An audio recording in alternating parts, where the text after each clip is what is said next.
بسم اللہ الرحمن الرحیم۔ شروع اللہ کا نام لے کر جو بڑا مہربان نہایت رحم والا ہے۔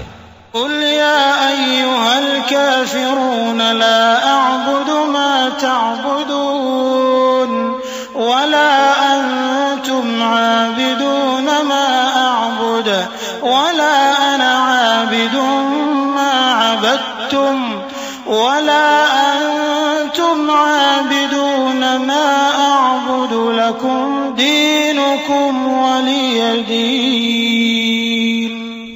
اے پیغمبر صلی اللہ علیہ وآلہ وسلم، کہہ دو کہ اے کافرو، جن بتوں کو تم پوجتے ہو ان کو میں نہیں پوجتا، اور جس معبود کی میں عبادت کرتا ہوں اس کی تم عبادت نہیں کرتے، اور میں پھر کہتا ہوں کہ جن کی تم پرستش کرتے ہو ان کی میں پرستش کرنے والا نہیں ہوں، اور نہ تم اس کی بندگی کرنے والے معلوم ہوتے ہو جس کی میں بندگی کرتا ہوں۔